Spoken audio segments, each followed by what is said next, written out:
It was 11:51 p.m. I was 19 years old and I was working.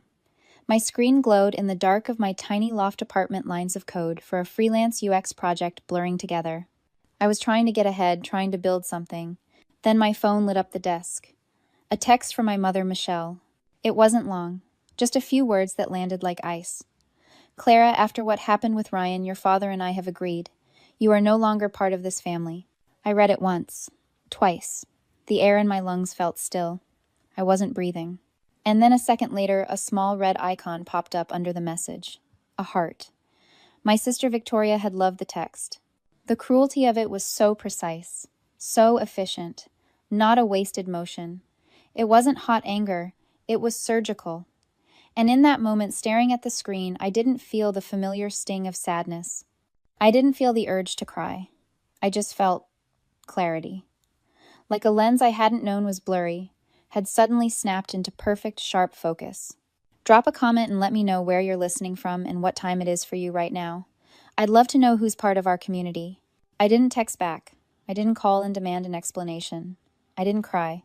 My hands, which had been shaking slightly from the late-night caffeine, were now perfectly steady. I closed my design file. I opened my banking app. Then I opened a spreadsheet I'd kept hidden in a secure folder for over a year. The file was titled Unseen Work, Family. It was a meticulous record of every dollar, every hour, every piece of myself I had poured into that family since I'd moved out and started earning real money as a designer. It was my private ledger, my proof. My mother's text was a termination of contract, so I decided to do the accounting. The time on my laptop read 12:03 a.m. 12 minutes was all it took. First, I logged into the joint account I'd set up for household emergencies. That's what my dad, Scott, had called it. I looked at the automatic payment scheduled for the next morning. Mortgage payment $1,200. I had paid it for the last 12 months ever since my dad's business venture failed and the bank was threatening foreclosure. I clicked cancel payment. Next, I went to the credit card I'd given my sister Victoria for her wedding expenses. She'd promised it was just for the deposit on the flowers, but the balance was already $15,000. The payment for the caterer was due next week. I clicked freeze card, then report card lost, and cancel all pending transactions. Finally, I pulled up the invoice from the high-end wellness center my brother Ryan had been in for the last month. It wasn't wellness, it was rehab. And the text message from my mother suddenly made sense. After what happened with Ryan, he must have relapsed or gotten kicked out, and like always, they needed someone to blame. The payment for his next month was $20,000. I had paid the first installment. I would not be paying the second. I closed the spreadsheet. You see, I hadn't been a daughter. I'd been a silent investor, a crisis manager, the one who funded the illusion that our family was perfect. I was the one who paid for my sister's perfect wedding, my brother's rehabilitation, and my parents' roof, all while they told their friends I was still finding my way with my little computer hobby. They hadn't just kicked out their daughter. They had just fired their benefactor. This wasn't a family drama. This was a balance sheet.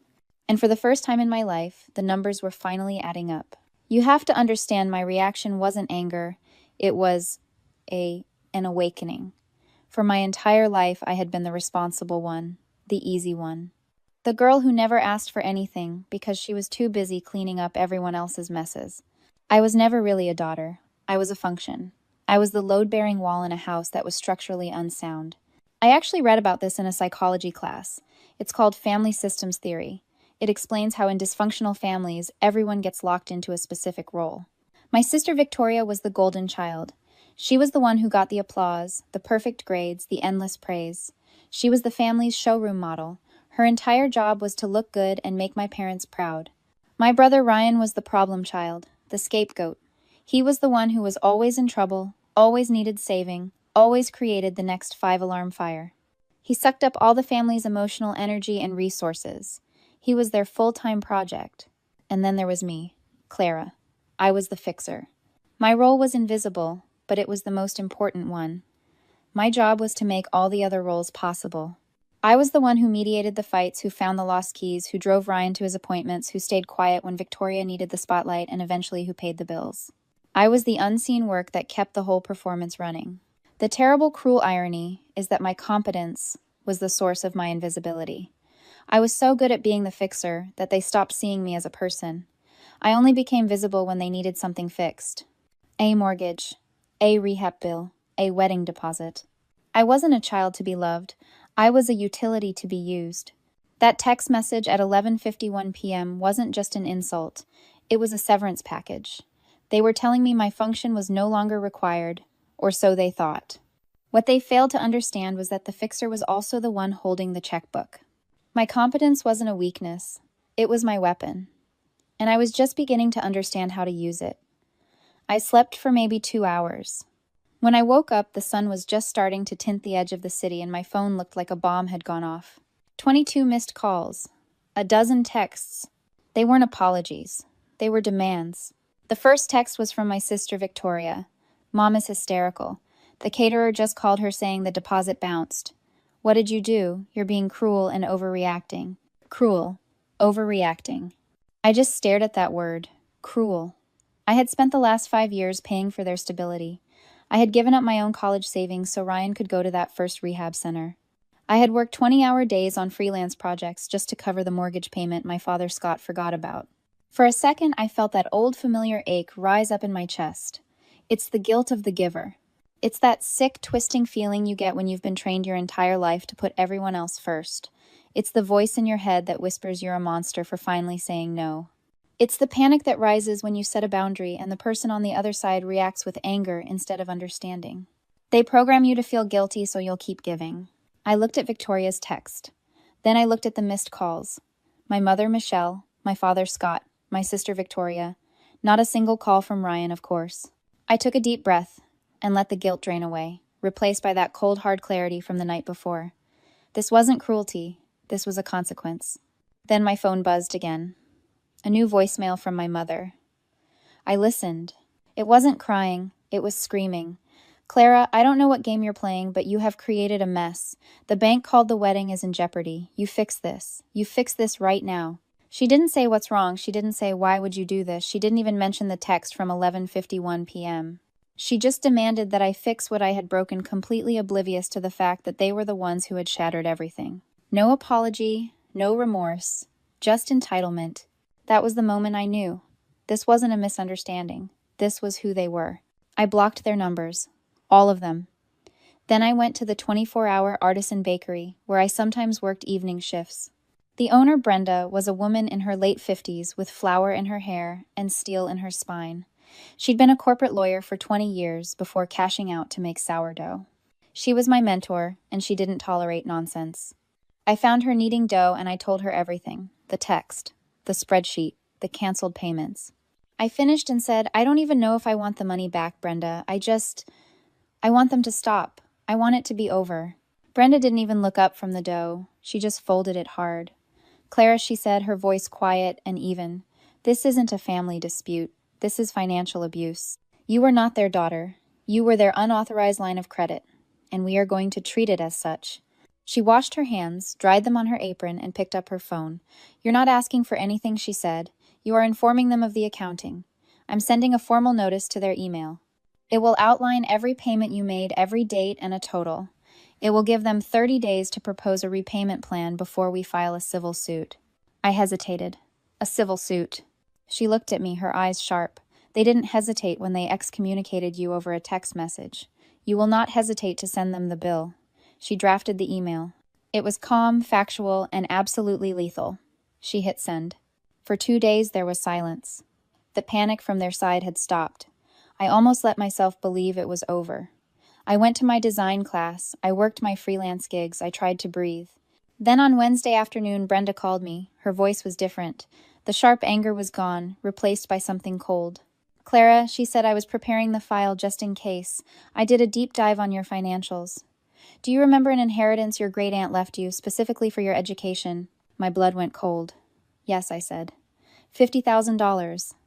My dad said he put it in a high-yield trust for me until I turned 25. I heard Brenda take a slow, steadying breath. Clara, that money is gone. It was withdrawn 3 months ago. I couldn't speak. I'm looking at the withdrawal form from the bank. Brenda continued, her voice flat. It required your signature.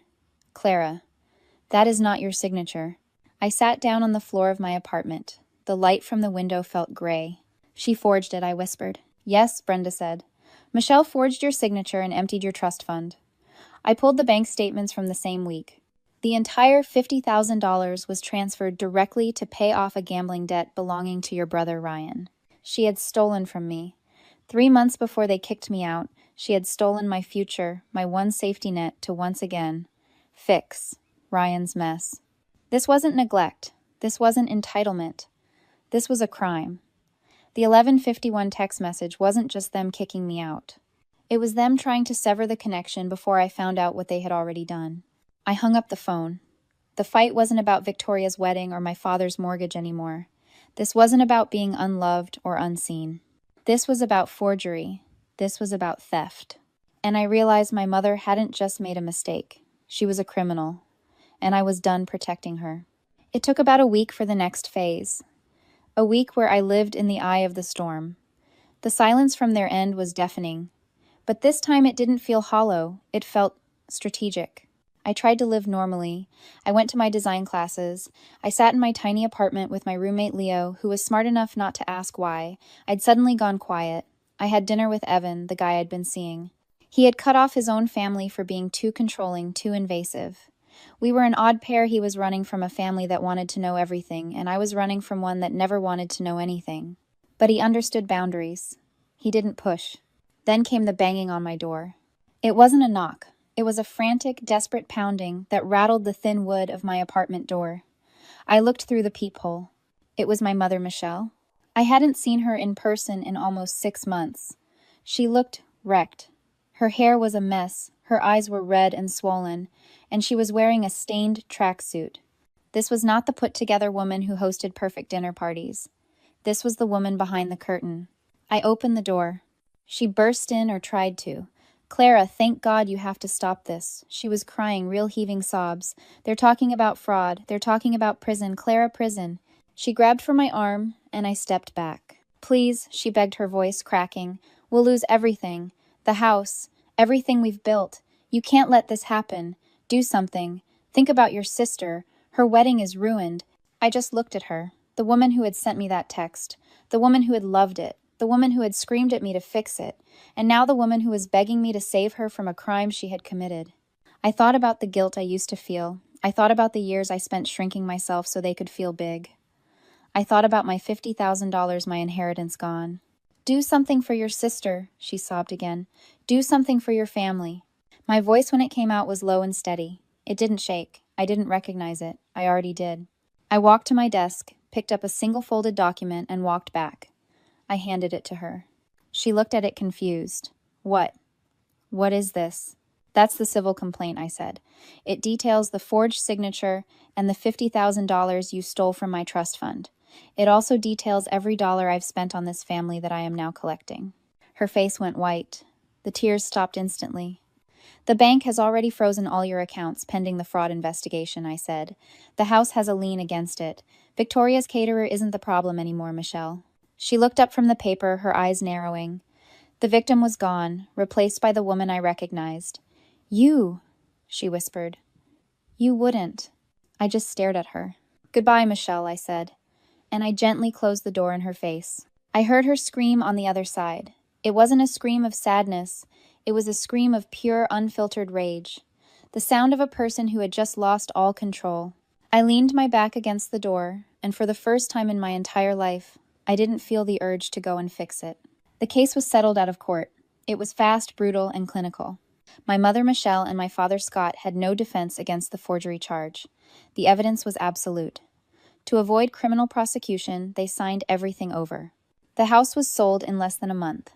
The money from the sale was used to pay back the $50,000 my mother had stolen from my trust fund, and then the rest of what was documented in my spreadsheet. The wedding for my sister Victoria was indefinitely postponed. I heard she didn't take it well. I heard my brother Ryan was forced into a state-run program. One morning, my phone buzzed with a bank notification. A wire transfer. It was all there. Every dollar I had given and every dollar they had taken. I sat at my desk in my small apartment, the morning light cutting across the floor. I opened my laptop. I found the file Unseen Work, Family. I opened it one last time. I stared at the rows and columns, the dates, the amounts, the categories: mortgage Victoria, wedding Ryan, rehab. It was a perfect record of my own erasure, a testament to how much I was willing to give just to be seen and how much they were willing to take. I clicked on the file, I moved my cursor, and I hit delete. It didn't feel like forgiveness, it didn't feel like anger, it felt like accounting. It was simply finished. The debt was paid, the ledger was clear. That night, my roommate Leo made pasta, just cheap noodles with sauce from a jar. Evan, my boyfriend, came over after his class, bringing a bottle of $2 wine. We sat on the floor of our tiny living room, plates in our laps. And it hit me. I was looking at my found family. We always talk about family as this thing we're given, this heavy, unchangeable weight of blood and obligation. But we never talk enough about the families we build. My old family was about obligation. It was conditional. I was loved as long as I was useful, as long as I was fixing, paying, or staying quiet. This was different. This was intentional. Leo didn't stay because he had to, he stayed because he chose to. Evan didn't love me because I filled a function. He loved me because he saw me. This wasn't about blood, it was about respect. It was about showing up and choosing every day to be there. This is the anatomy of a found family. It's not a replacement for the old one, it's the real thing. We ate and we laughed, and for the first time I felt completely whole. Not fixed, not repaired, just a whole. The next day, I took a small portion of the money and I walked to a pawn shop I'd passed 100 times. I bought a $75 secondhand digital camera. It was old, a little scuffed up, but the lens was clear. I walked out into the sunlight and started my own business. Not the one that fixed others, but the one that built mine. If you have ever felt like the fixer in your family, this story is for you. Share it with someone who needs to hear that they have the right to leave.